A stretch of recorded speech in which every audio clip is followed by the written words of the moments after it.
Hi DTH, ഒരു സാധാരണ cinema പ്രേമിയുടെ short film റിവ്യൂയിലേക്ക് വീണ്ടും സ്വാഗതം. ഭരതനാട്യം 2 മോഹിനിയാട്ടം.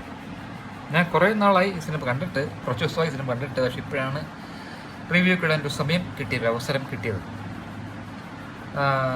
ഭരതനാട്യം, അതിന് ഫസ്റ്റ് പാർട്ട്. ഭരതനാട്യം എനിക്ക് കുഴപ്പമില്ലാതെ ഇഷ്ടപ്പെട്ടൊരു പടമായിരുന്നു.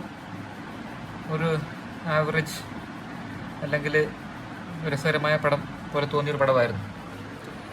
ഇത് എനിക്ക് അത്രയ്ക്ക് അങ്ങ് ബോധിച്ചില്ല. കാരണം എന്താ പറയുക, മോശം പടമാണെന്നല്ല, പക്ഷേ ഫസ്റ്റ് പാർട്ടിൽ ഭരതനാട്യത്തിൽ കാണിക്കുന്ന പോലെ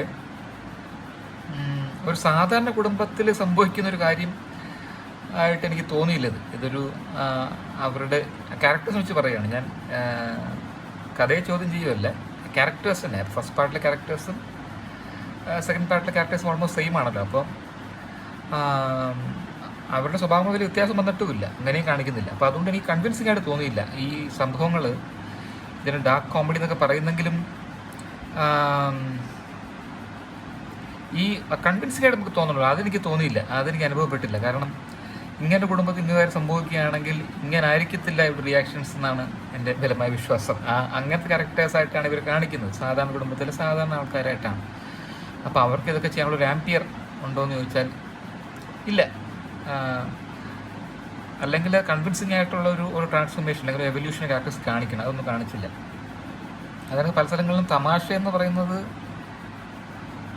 പല രംഗങ്ങളും രസമാണ്. ഇൻ ഇറ്റ് സെൽഫ് നോക്കുകയാണ്, ഒരു സീൻ ബൈ സീൻ നോക്കുവാണെങ്കിൽ പലതും രസമാണ്. പക്ഷേ ഒരു ഒരു ഒരു ടോട്ടൽ ഫിലിം എന്ന രീതിയിൽ എടുക്കുമ്പോൾ ഞാനത് കൺവിൻസ്ഡ് അല്ല. എന്നാലും ശരിക്കും കലാരഞ്ജനിയുടെ മോഹിനിയാട്ടമാണ് കേട്ടോ. മറ്റ് സായികുമാറിൻ്റെ ഭരതനാട്യമായിരുന്നെങ്കിൽ കലാരഞ്ജനിയുടെ മോഹിനിയാട്ടമാണ്. കലാരഞ്ജനി നന്നായിട്ട് ചെയ്തിട്ടുണ്ട്. തുടക്കത്തിൽ സൈജു ഗ്രൂപ്പ് 150 കാണിക്കുന്നത് എനിക്ക് ഇഷ്ടപ്പെട്ടായിരുന്നു, രജനി സ്റ്റൈലിൽ. പക്ഷേ മൊത്തത്തിൽ നോക്കുമ്പോൾ ഒരു ആവറേജ് എഫറായിട്ടേ എനിക്ക് തോന്നിയുള്ളൂ. എൻ്റെ റേറ്റിംഗ് സ്കെയിലിൽ കാണണമെങ്കിൽ യൂട്യൂബ് ഡിസ്ക്രിപ്ഷനിലുണ്ട്. 2 stars out of 5 for Bharatanatyam 2 Mohiniyattam. Thanks for watching. By.